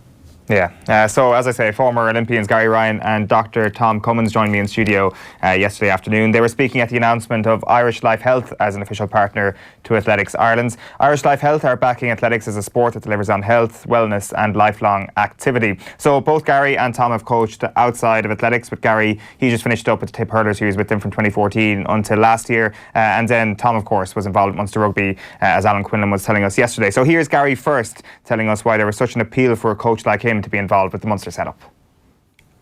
Yeah, no, I think it was because it came from athletics. We were brought. I suppose when I came into athletics, into rugby, specifically came in for the purpose of a speed coach. So my first year contract was to be speed coach with the Munster team and also to feed into the national team. And it was purely because I had that background, and I suppose we had the ability to work on the players' technique, improve their speed-specific skill, and so that they would be, I suppose, more explosive on the pitch, quicker on the pitch, more reactive on the pitch. And the rugby coaches and the rugby fraternity, I suppose, saw that as something they hadn't had before, and then that could bring positives to the team. Was there a big focus on this style in which the way Munster players were running at the time? Were they running wrong, essentially, for a certain point until you came in? I would say that we're not looking for them to be 100-metre Olympic sprinters, but the key thing is the acceleration, that first 10, 15, 20 metres, and they had to improve in that area. So, for example, most of them would in 2 yards be standing upright. Instead of them being low and driving all the time and keeping this low angle position you'd see like the Usain Bolt's doing. So it was key aspects like that needed to be improved upon, definitely. And that was the big focus of my initial period with them, was to bring their skill level with speed technique back up to the level it probably should be. And once that was ingrained a little bit more, then we could work on more advanced types of speed training then as well. It's interesting because we spoke about this at a roadshow a couple of years ago, actually. It was down in Cork. Derval O'Rourke was one of the people at the roadshow, and we can actually play this clip. She was speaking to Joe and Ger at the time. Have a listen to this. I think there's a lot to be said for correct sprint mechanics and running mechanics, and that being taught when kids are quite young. I was lucky, I did some gymnastics as a child, and then I did a lot of running, but I was in a really great club which taught me really well. And I just think specialising, you have these kids who are just playing rugby when they're really young, and I just think, why are they not on a track learning to run correctly? And I just think there's a lot to be said for that, but I don't know, is that a simplistic view? Well, maybe not. When you watch a soccer game professional, when you watch Peter O'Mahony play rugby, do you think he's not running properly? Not Peter, not Peter specifically, but professional rugby players, soccer players, are their sprint mechanics good? Well, recently, Simon Zebo would have been in my club when I was a kid. Right. He was a lot younger than me, and when I see him run on a rugby pitch, I always think you can tell that he's a runner. Right. And so I do it the opposite way. I pick out the people who I think have a running background. Really basic stuff, just lifting your knees, lift your bloody knees. I see people hitting a wing, and I'm like, yeah, lift your knees, I'm shouting at the TV. They don't bend their knees high enough. They just don't lift them high enough. There's not enough drive through the ground. But, I don't play rugby. No one tackles me in my sports. I have a lot of respect for what they do. So, is that something you identify with, Gary? That's you watch a field sport like that and you say, it's just not quite right, that technique. Yeah, and I think, I suppose, if you think about it, a lot of players in sports have probably been playing that sport since they were 5, 6, 7. They may not have been exposed to a range of things. So when I kind of met them at 21, 22, they've had 18 years or 19 years of maybe poor technique, and it's been kind of reinforced, and then you're trying to undo that. So I think those that get a grounding in something like athletics at an early age, I didn't need to ask the player if they'd been in an athletics club. at 6 or 7 or 10. It almost was kind of self-apparent. And, I think speed is so important now, and it's kind of so valued in pretty much every sport. You look at the NFL draft and what's happening in that. You look at scouting stats and soccer's become so data-driven around how they're scouting now. And speed has become so important from such an early age. And if you have good technique, you can get quicker, and it's really a valuable commodity. So yeah, I suppose, kind of geeky, you'd kind of look at people running in any sport and kind of go, if I had him, we talk about knee lift or leg drive or whatever body position as Tommy was talking about, and how they could improve, particularly when you're talking about short distances. In hurling, the average sprint is 14 metres. So how much can you lose or gain in 14 metres? A significant amount, because all you need to win is every contest by a metre. And it makes a huge difference. So if you can get good technique, it makes a big difference. Is there a team sport in particular that has kind of a record of being better when it comes to the technique? You say you watch a lot of sports. When you think about, we learn so much from the States and kind of almost where they are in lots of things, and you think about, not necessarily that they've done this within American football, but you see how many more track and field athletes are now finding their way through the NFL draft into professional contracts in the NFL. I think you see rugby is probably, and a lot of the professional sports have certainly taken on board this idea of athletic development and are now employing specialists that have a background in track and field. And so that they are getting, at an earlier age in the academies, some grounding in decent technique. But as I said, it probably is important to get that from 8, 9, 10 as well, and having that exposure to athletics, I think, is a great sport for it. Yeah, Gary Ryan speaking to me there yesterday. We're going to pick up the interview now with the second section. Gary Ryan here also speaking, and I put the idea to him that we're just not a fast nation of runners. I suppose we were, probably that first generation. There were sprinters before us who'd done reasonably well, but probably the first generation that competed at European Championships, Worlds, Olympics on a regular basis. And it was, I'd often got that, in the beginning, and you probably got it as well, as you're Irish and that's it. You can't sprint, you can do cross country. But we were the first generation, and the others have taken it on from there, and it just needed to change the mindset of, look, we can do this. Now we didn't have maybe the facilities and the coaching around at the time as widespread. And that's certainly improved, and that certainly helped, I think, this generation. But the first thing you got to do is, go, yes, I can do this. And look, I am who I am. I'm, physically probably a couple of inches short and, started late that I could have maybe won Olympic medals. But at least I got more out of myself than maybe was expected, I suppose. So we can be that. We can be anything we want to be honest with you, if we plan it and work at it hard enough from an early age right through the system. And the early age is so vital as well, and it doesn't necessarily have to be a very rote way of learning either, because like you look every Sunday morning, the park runs all around the country and all the young people that are taking part in that. I wonder if there's sort of a less instructive way to actually perhaps use those park runs as an avenue to teach people the correct way of running, that of course you can go and enjoy yourself, but maybe to have somebody like yourselves there, or anybody who's competed at a high level, to actually say, if you lift your knees a little bit higher, you'll actually run a little bit quicker, and while still enjoying those park runs, you might actually have a generation of athletes who might be that bit quicker. Well, even in that, there's 350 or plus athletics clubs around the country with people who've actually gone through coaching courses and understand this, and that's right on our doorstep, and maybe we don't access that expertise enough, and maybe that maybe people could just do that, is actually, right, I'll go and I'll get some coaching here, and it doesn't have, it's whatever age you are, it could be the park run people as well, but going into athletic clubs and trying to learn a little bit more, which will make their whole experience a bit better. But I mean, Tom will talk to you about the fundamental movements and how important they are at an early age and how specific they are in teaching, I guess. But I think we could all get better, whatever time we are, if we actually went and got a little bit of help from someone who knows a little bit more. Yeah, it seems to me that when it comes to early specialisation and things like that, say, for example, it's very obvious that a great rugby player could be benefited by running well, or could benefit from athletics training.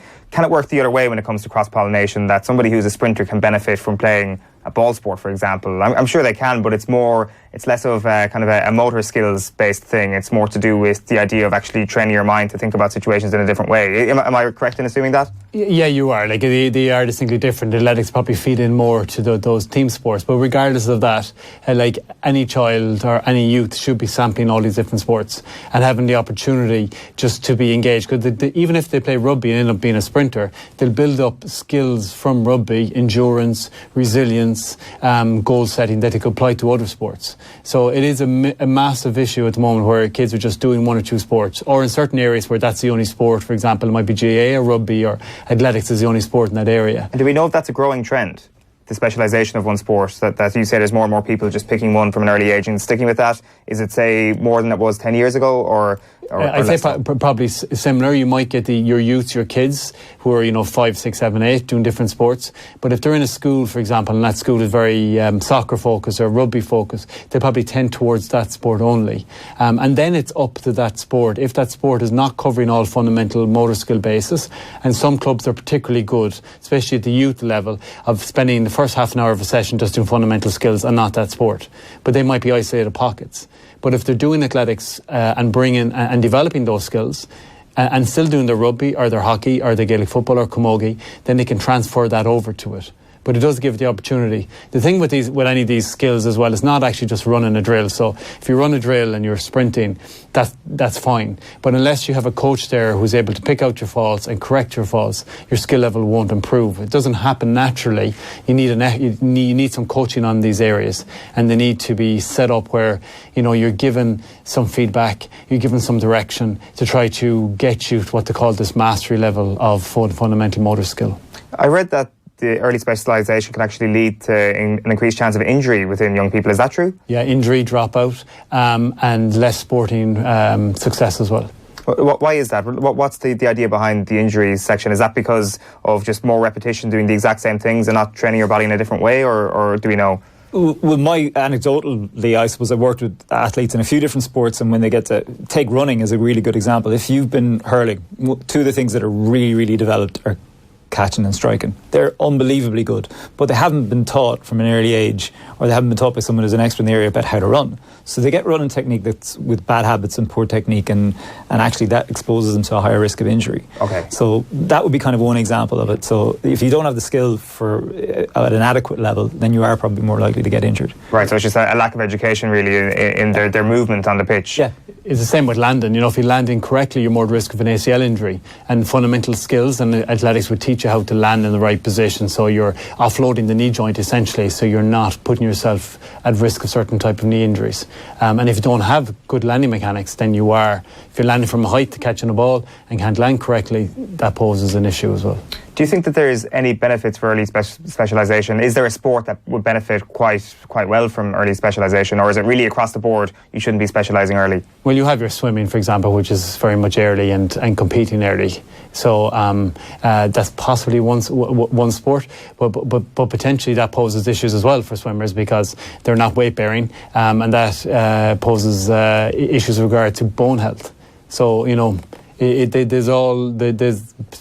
is some positive, obviously, but there also are some negatives, and it's what my advice would be: just sample different sports, and then when they're teenagers and so on, focus in on them. Another problem today is if you are in your teenage years and you're still sampling loads of sports, then you have potentially burnout. So it's managing both of those scenarios is the thing as well. Do we know that within Athletics Ireland at the moment, with the very encouraging sprinting crop we have, particularly underage as we saw in 2018, are they differentiating between that and other sports as well at the moment, or is it very much a focus on just sprinting at the moment? I think I come across athletes in lots of different sports. I suppose the opportunities have been greater in the last 10-15 years to try different things. So typically anybody that I'd meet that's sort of 18, 19, 20, they would have been in other sports. I think also one of the things about early specialisation is almost mental fatigue to it and sport fatigue to it. So I think it's important that actually you do all of these things and then you start to specialise more. And I think that would be those that I've met and talked to that are likely to be successful as adults, are ones who've done more sports as a younger age, because they're not they haven't had 20 years of just the one sport, and it's probably something that's still exciting and fresh to them. And I think there's two sides to this. One about the early specialisation you talk about. I think one of the other factor, apart from performance, that we need to kind of be very conscious about is actually as a country and our whole involvement in physical activity and people being participants in sport. And that's why getting those skills early on, or even, you talked about parkrun and the equivalent in we talked about it this morning with Athletics Ireland and Irish Life sponsoring the Daily Mile. Getting kids active and more active more often means actually they demystify being physically active. And the more people that are physically active, that pool increases the amount of people that might actually come through at performance level as well. So I think that's critical for us, is actually to say, do try all of these things, do get a range of skills. We would like to think that athletics will be a core one to that. And it will benefit everything, not just who we see come out at the top in lots of different sports, but I think actually we'll start to see more people be more active for longer, which is it's important to see people on the podium at the Olympics or qualifying for World Cups and so on. But it also is incredibly important that for the health of our nation in the long term. We'll come back to that whole issue of sprinting across Irish sports. We were talking about this in the newspapers a little bit earlier on. Ronaldo rumbled for 19 million Irish tax deception. So we've dragged Vincent Wall in from outside. Vincent, how are you? Good morning to you. Dragged her screaming and... Yeah. Well, so we were like, I was kind of trying to pretend that I knew a little bit about this. But what is the story here? What is the deception, and what has Ronaldo been doing? Yeah. This effectively goes back to the period 2011-2014, so it's a historic case, Ger, as is the case with many of the other players who played in Spain that the tax authorities are investigating. And it's all to do with image rights. The revenues that the likes of Ronaldo generated on their image rights, and whether and to what degree they had a liability to pay tax on those image rights in Spain for the time they were playing there. I have sort of sympathy for Ronaldo on this one, because it's not that he didn't declare those image rights. He did make a declaration in his 24 tax declaration, but he said that the vast majority of the income he earned from his image rights was earned outside Spain, so that therefore, in his view and in the view of his advisors, there wasn't the liability that the tax authorities in Spain now say that he had for that period. They say that he owes €15 million for that period, 2011-2014 alone. So that's where the fine and the suspended jail sentence has come from. They were actually imposed last June when Spain were playing Portugal in the World Cup, but it came to its finality yesterday in court. Now, where does the Irish connection come in? Basically, Ronaldo's agent, Jorge Mendes, as we know, he effectively, working with a lawyer based here in Dublin, used the very generous and lax Irish corporate tax system effectively to set up a number of companies here that then had mirror companies in tax havens, the likes of the British Virgin Islands. And Irish tax law allowed that, not just for the likes of these sporting images rights, but also for giant multinationals based here. That effectively meant that no tax would have been paid in the British Virgin Islands through an Irish company based here on those image rights, and that's what's come home to roost. Interestingly, the Irish government has closed off a lot of those loopholes now under pressure from tax authorities, both in the European Commission and wider afield. So that won't happen again. That's what was known as the double Irish. Yeah, that was known as the double Irish, where effectively you could set up a registered company in Ireland, whether for image rights or whatever, internet tech services, but effectively have a mirror operation in a jurisdiction where no taxes were paid at all. Okay, so that was the benefit of that, because initially people were wondering, why is George Mendes coming to Ireland? And I think the casual assumption would have been, well, our corporation tax rate is much better than everywhere else's, but actually it's even better when you can... Yeah, with that double Irish mechanism, it was even better. Effectively, it meant that almost no corporation tax at all was paid, other than what Ronaldo, through his tax advisors, did declare that they were eligible to pay for the rights that they're generated in Spain. But that was far lower than the Spanish authorities deemed to be the case, and which Ronaldo has effectively accepted now. Okay. He's still based here though, right? Isn't he, Mendes? As in the corporation tax is still on its own a very attractive thing. Those couple of companies are still here own. There's a whole lot of cross shareholdings and cross directorships between Gestabute, Mendes's agency company, and those companies, Polaris and Multisports Image and Management, I think is the other one based here. I think his nephew is a director of Multisports Image and Management and of Polaris. So he is still linked to those.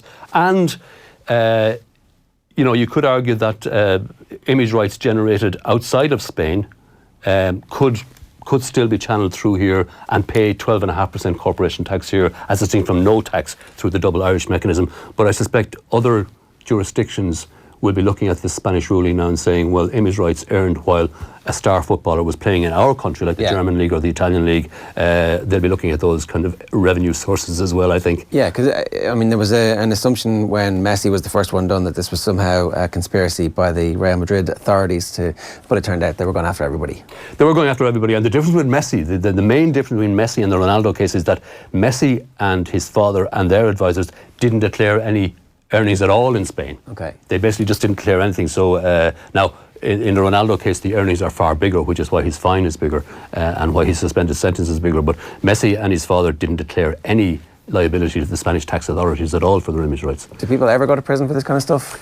I think under Spanish law, effectively, if it's your first case and you agree to a significant fine, you automatically get a suspended sentence. Okay, all right. It's good stuff. Thanks for explaining that. Thank you. We actually now know what we're talking about and we can bang on about it. Thanks a million. So, off the back of the price hike around GAA tickets, Donncha Boyle and Michael Moynihan joined Joe on last night's Off the Ball to discuss the amateur ethos of the GAA and the state that it's in at the moment. Have a look. And so many of the issues we're talking about boil down to a simple point. The GAA holds itself to a higher standard and everybody else holds the GAA to a higher standard as well. It's supposed to be about community, it has an amateur ethos, it's increasingly operating in a commercial way and dealing with absolutely massive sums of money, and the inter-county scene is completely out of control as well. That is where we are. That underpins, Michael, pretty much every problem, every scandal, GAA scandal we talk about every few months.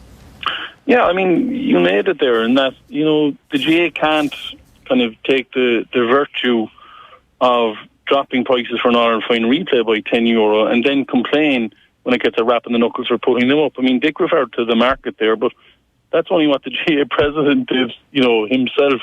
It's tricky because, look, as we said earlier, a lot of people within the GAA are uncomfortable with the idea that what they have is a product, that they're consumers of that product, and that money is needed to generate the training, the hurleys, the footballs, the infrastructure, and so on. But that's a fact of life that people have to, accommodate in some way, shape or form. I think a lot of the time people are happy to ignore that. But then when the reality breaks through, it's a touch of, give me chastity, but just not yet. I don't want to deal with the dirty details of commercial reality because I'm happy enough with what I'm doing. Yeah, there is a bit of a disconnect there and a very uncomfortable partnership between the volunteer ethos of the GAA that sustains it and has built it to what it is, plus the arm of it based in Croke Park that has to make money and never the twain shall meet sometimes, look, they have to clash just by their very nature. They have to clash. I wonder, is there no way of working it out though, that there's an understanding that the point of the commercialism is to pay for coaching and to pay for the facilities and to do all the things that the GAA does very well. These are the things that we're charging for, and this stuff over here we're not charging for. That's the bit. I know the "give me chastity but not yet" line is a great line. I guess if everything's more clearly defined, we agree that these are the things that we're selling. We agree that these are the things we're not selling.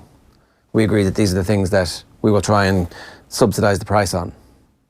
People feel like going to inter-county games should be subsidised somewhat when it isn't, when actually it's a cash cow. Is that where the disconnect comes from? That just the lack of definition that's out there. What's for sale and what's not for sale? Is that everything's for sale if you don't nail it down? It might be if you actually show the actual filtering down of where the cash ends up and what exactly the projects are that are being funded by the cash, because there is no question that the GAA does need revenue to execute the sort of things that the GAA so badly needs and it runs on. It does have other revenue streams, obviously. Do we know where all of that money is then going into? It seems that this is actually one of the rare cases where the GAA has explicitly come out and said, well, this is going to go back to the clubs. When the Sky deal came out, I'm not sure refresh my memory here, was there a specific mention of where the money from Sky would go to? And I know Sky just gets mentioned all the time because it's such a famous example of a revenue story within the GAA, but it does seem on this occasion that John Horan in his quotes yesterday morning in the newspapers was saying that this money will go back to the clubs. Well, he said he'd already increased the amount that was going to the clubs by 500 grand. He will increase by another 500 grand. But like, that's not all of the money from this. That's the money. So if it's... what I'm saying is that that's one mention of it, that we need a full suite of what actually is happening here, why exactly the ticket prices are going up. And maybe you will get a more understanding public. Yeah, maybe. I don't know. I mean, that is the question. Like, how much information do people need, and how much information do people want? How much information is everybody entitled to? If you're the member of a GAA club, are you entitled to know exactly chapter and verse, pound, shilling and pence, what is spent on every single aspect of it? Like, how much is spent on the administration, and what percentage of that is, and what the revenues are? Because some of that's going to be commercially sensitive, and that's the bit where it all falls into, well, we can actually keep secrets. Well, like my whole idea in this is that the GAA is a commercially successful organisation and is interesting to commercial partners because it is different. It is a different organisation to pretty much any other sporting body in the world. Well, you can't say you're different and also go along the means of, joining up with professional organisations in terms of their way of thinking, in terms of matching their prices, in terms of judging our sport or the people of Gaelic football and hurling sport by the metrics of the Pro 14. Yeah. I think that was one of the reasons why the comments from Dick Clerkin were difficult for a lot of people to agree with, because you sell yourself on the fact that this is an amateur organisation and we're not comparing ourselves with the professionals, because if we start comparing ourselves with the professionals, the players are getting paid. Why aren't the players getting paid if we're paying in? Wouldn't it be much better? Wouldn't the product be much better if there was a professional coach deciding how to break down the blanket fence? And suddenly it's like, well, okay, that's completely lost the point of the discussion, which is actually, we have this great thing, and if we're going to monetize it and put a value on it and treat it as a product, then the players are going to want a much bigger cut. If you're calling the players the product, they're going to want a much bigger cut. Precisely. So you engage with that, but that way lies professionalism. And if that's the road, then that's the road, but you've got to be upfront about it. Yeah, exactly. You can't have it both ways. And I think when Dick was saying yesterday about I think the kind of what about the grotesque nature of some of the professional sports that we had, that they're completely ripping off people, and that's fine if you want to go down that road. Like, that can also become a product of what the GAA can be as well, if we continue doing this. So I think there's a bit of hypocrisy in that argument. Yeah, sometimes I wonder if there was a breakaway professional Gaelic football league, would it be a disaster? And that's just your professional league, and anybody who wants to go and support that and be a part of that, fair enough. But everything else over here is just the amateur stuff, where, which is the thing that it's all. You mean the American County Championship in the summer? Well, I mean... Sorry, no, of course, that's an amateur league. Sorry, the American County Championship could not be successful because the GPA are stealing all the money from the Americans. We all know that. And some county boards. County boards. Some county boards. But primarily the GPA, because they're the evil empire who ruined this whole thing. Like DUP, you mean? Yeah. I mean, come on. It's so mad that, like, it's impossible to have a straightforward conversation about this kind of stuff. It has got quite shouty, hasn't it, on both sides of the argument here, hasn't it? It's got quite, and it's not this specific argument, but on different things. Like the GPA is one, the Sky deal was one, this is another. If only the person in charge of the GAA was a financial expert who could explain exactly where all the money goes and why it's needed at this time. Are we still giving he's owning the job a wet week excuse? No. Because he hasn't been in the job a wet week. No, and look, I understand that there's a desire probably to put the presidents forward, given that that's the elected position, but the president of the GAA is about as powerful as the president of Ireland when it comes to the policy making. Like, it certainly seems that way. They can have ideas and they can bring stuff through, and then the debate happens about it, and a committee gets formed, and the committee gets shouted down by the manager and the players, and everything stops. But actually, in the background, the people designing everything are the ones who are and that's how it should be. But let's know exactly what they think, and let's hear a bit more from Tom Ryan about this. Yeah, definitely. Djokovic just won the first set this morning against Nishikori. 6-1 was the score, and Nishikori's already been getting treatment. So apparently Djokovic has a back injury, but he's doing all right. So we're still on track for a Djokovic-Nadal final, are we? Or would that be a semi? Or is Tsitsipas playing Nadal in the semi? Anyway. Your Tsitsipas pronunciation is slowly sounding like Sisyphus. Does this young Greek player also push a rock up the hill? Tsitsipas.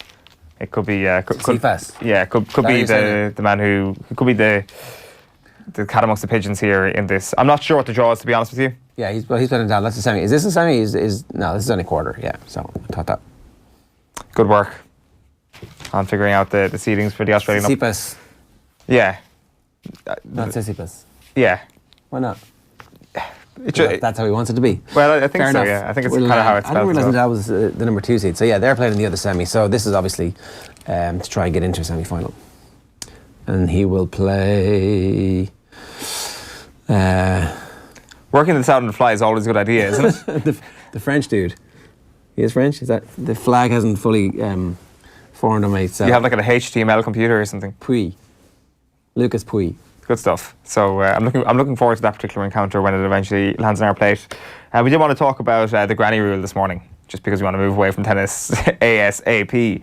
And Dan MacDonald is writing this morning that the demands for loyalty from Rice sit uneasily with her desperate chase for granny rule players. And maybe this whole moral dilemma of whether or not the pursuit of players like Nathan Redmond could be eradicated if you just got rid of the granny rule. You play for an underage team at your nationality, that's it, job done. No Declan Rice debate, no Nathan Redmond debate. Are there other countries who would be more affected by this than us if we change this rule? If we agitated to change this rule, because obviously we don't have the power to do it. Would we be, you're saying, would we be the most affected? Are we one of the, top 5? I would say we definitely are. Are there, some of those former French colonies who have kids who grow up in France but are raised in a different tradition, who want to play and then suddenly would stop being played and France would just cap them at underage level and that would be the end of players who actually could, be an important link? I don't know. There's definitely... You'd want to talk to those countries and see, Cote d'Ivoire, Cameroon, whatever those French-speaking countries are who have large populations in the urban centres of France who... like Nigeria. I mean, obviously Nigeria is a massive population, but there are a bunch of kids who... would have very strong ties to Nigeria who grow up in London or we did an interview with OC Manure. He ends up growing up in Alabama and has very strong ties to Nigeria. So you do wonder, the granny rule for some countries is more important than others. Yeah, when Dan talks about the obsession with the granny rule, it's the way that we've gone out of our way to almost exploit this thing in some cases. He talks about Scott Hogan and how he was a temporary obsession because of exceptional exploits at Brentford, but subsequent events would suggest that there was actually a better all-round player coming through in the shape of Sean Maguire. Now, I think that's probably more on a simpler level that, that person is playing in the Championship, this guy is playing in the League of Ireland. Now, of course, Sean Maguire ended up becoming available to an English club and he was good enough to play in England. But at that time, I guess the idea of that this shiny thing over there is probably what is actually happening here. And I think that leads to kind of a greater obsession on our part with the granny rule that is it really necessary? And I think there's a very valid point in all of that. He talks about Adam Rooney as well, amongst other people, Killian Sheridan, another person who perhaps could have been included or made more of an effort from the Irish management perspective to get them involved, than going hunting for these players abroad. He does point out that we're going to see a home-based under-21 squad being announced by Stephen Kenny, and his approach to all of this will be very interesting because you would suspect that if it was at a base level Scott Hogan versus Sean Maguire at the time in the Ireland squad, Stephen Kenny might have picked Sean Maguire instead. Yeah, I don't think it's an either-or. I know in this instance it appears to be this guy blocked the progress of this other guy, but put this in some historical context. Ireland were all over the granny rule in the mid-80s when we were a country completely ruined by emigration, where people hadn't had the choice to emigrate. They were forced to emigrate because there were no jobs, there was no money. The country was being completely mismanaged by cowboy government after cowboy government.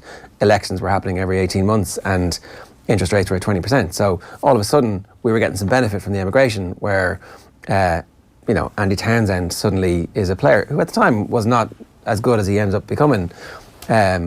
So I don't know if Mark Lawrence was quite under the granny rule, but there's that unbelievably strong Preston link.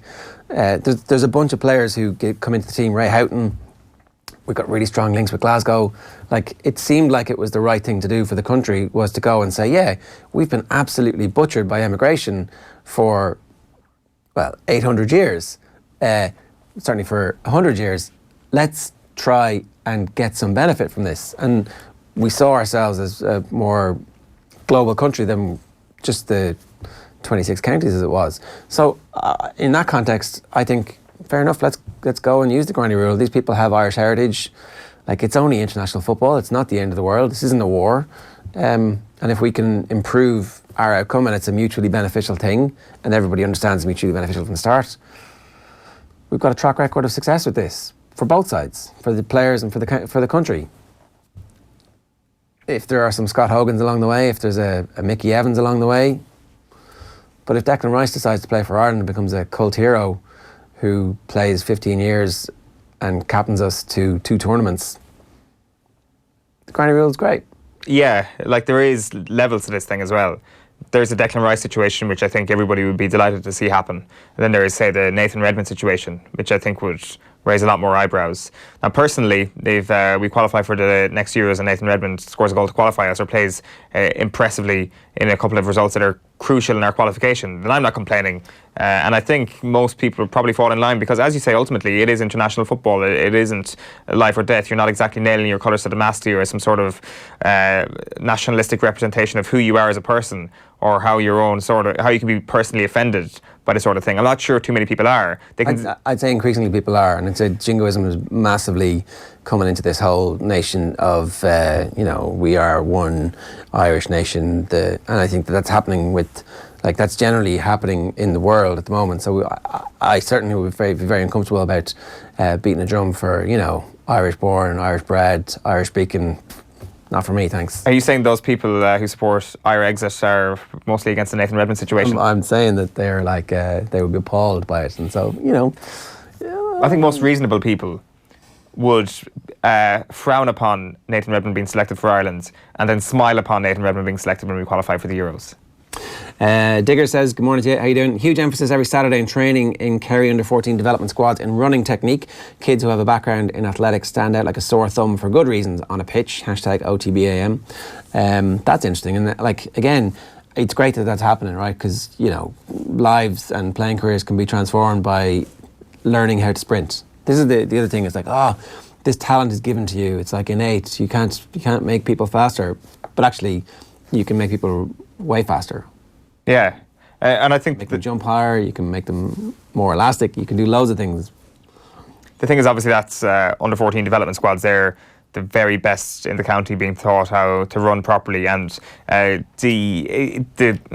goal in that is to make sure that Kerry players are faster by the time they get to under 16, and that they continue to win minor All-Irelands.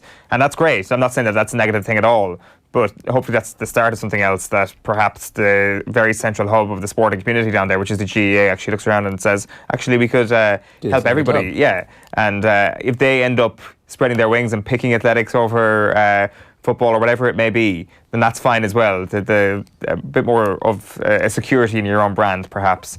And I'm not saying that's not the case at all. I'm just saying I hope that's kind of the start of something. Yeah. So Cody says, I wonder what Ringrose's run mechanics are like. I don't know, to the naked eye, they look pretty good.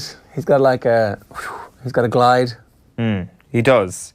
It is you do wonder if the running technique is also is judgeable when they're trying to do that sidestep thing, trying to find a gap in the line. Can you actually improve your technique that way to sort of have yourself in a position where you can accelerate off the line a little bit quicker if that line break emerges? You'd imagine it does. So I think there's kind of a bit of a lateral analysis to be done there. You could break it all down. For me, though, it was Jordan Larmour has always been the one that kind of looks like that guy's a sprinter. Chris Budgie Burgess says, Leroy Sané has a running background due to his father and mother being a footballer and a gymnast. 100% you can see it when Sané runs. Looks like a pure athlete and glides past others with and without the ball. And then he's got the strong arm emoji, is that what it is? So here's a great story that we've been looking up. The incredible story of Manchester City star Leroy Sané's parents. His dad was born in Senegal, moved to France at the age of 4, the children of diplomats, and then gets sent to national service to the Black Forest in Germany, plays football there and gets picked up by a Bundesliga team, and ends up being a professional footballer for years. Seems like a fairly interesting character. Nuts. A journalist who gives out about his wife at some point, and the coach goes, "Yeah, you should have killed him," as opposed to don't be headbutting the journalist, please. Not good for the company's brand. He's like, "Nah, you should have killed that guy."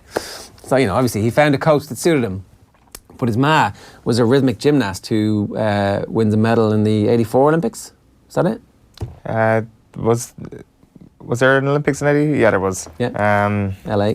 Yeah. Daybreak LA. Remember it well. I do. Germany's first Olympic gymnast or something like that. She wins a bronze medal in rhythmic gymnast. So that's not a bad combination to have. The Dak can run 10.7 for the 100 metres. That's not bad either. So That's he's got pretty good genes, and how much of that I'm sure that's been taken and turned into a huge talent, and he couldn't have got to the level he could get to without unbelievable coaching. But those genes help. And is it possible that running technique is actually a genetic thing? I'm sure you can prove it though. That's the point. Yeah. So his genes would suggest that he can run super fast, right? Like your genes would suggest that there's a max speed for you. We just need to get you to that max speed. That's the challenge. It's the most offensive thing anybody's ever said to me in my life. Offensive. I've got a max speed. I can get to whatever speed I want to using the right running technique. I just wonder if some people are they clearly are. Maybe if we give you some Oscar Pistorius blades, you might be able to get there. But that's the only way you're getting there. Yeah, a bit of that, a bit of meldonium. Bernard Brogan, not the Bernard Brogan, says Cody is still relatively young. Look at the Queen in her 90s, Trump in his mid-70s, Prince Charles 70, not even started his vocation. Keep going, Brian. You're much too young. Hashtag OTB AM. It's quite true, and I'm sure he takes particular inspiration from all of those three figures. Trump, the Queen, Prince Charles, and Brian Cody together at last. There's a dinner party conversation. I'm sure Prince Philip was on that list until recently. Eoin is back tomorrow morning from 7:45 a.m. with Anthony Moyles, Conor McKeown and Tommy Walsh. It's a GAA special ahead of the return of the leagues. I'm going to be down at our Dublin Racing Festival preview in the Sugar Club with an all-star lineup from the world of racing and beyond, including Nicky English, Davy Russell, Rachel Blackmore, Patrick Mullins, Kevin Kilban, Johnny Ward and John Duggan are also going to be there with us as well. We're going to leave you with this when Kevin Kilban met Kevin Kilban last night on Off the Ball. I saw some stuff on Twitter about a life-size cutout, and now for no obvious reason, there's a life-size cutout of Kevin Kilban in action against Cameroon at the O2 World Cup. I was just saying it's probably slightly smaller than me, isn't it? But you were saying the knees are slightly bent. So bend your knees if you're running. Bring the knees down a slight little bit. Yeah, there you go. Pretty much spot on. What do you think? Yeah. It's not the most flattering facial expression. No, it is not. It isn't. You look a bit gormless, I'd say. I am gormless, aren't I? You know Especially that. Phil Jones there. Yeah. Ireland, Cameroon, 1st of June 2002. Yeah. Look at you there, strapping, I would say. First thing I said, look to the boots. Always look to the boots. I started wearing Nike boots probably around about 2000, 2001 maybe. Let's keep the wide shot here, JP. So they were the ones. They were the World Cup boot from that year. So they were the ones. Hold them up there. I think people will recognise those ones. Yeah. Yeah. They're the Nike ones with the bit of grey. Yeah. And then the grey tongue. The side laces. Never was a fan of them. The side laces, that's right, laces, yeah. They were actually decent boots. They were they? I wasn't a fan of the tongue though. I didn't like the tongue on them. It's a bit of a half. It's not. It's an in between. It doesn't know what it's doing. Either be a tongue and be proud, or don't. Yeah, that's probably a fair assessment of that. Yeah, but they were decent boots, comfortable enough. Were you a Nike man generally? Yeah, for a majority of my career. Yeah, it started off. I had Adidas to start with, Copas because when I was a YT, I couldn't afford Copa Mundials, so I used to get free boots from the PFA. So I had them for like half a season, and I was on £27.50. So I saved up a week.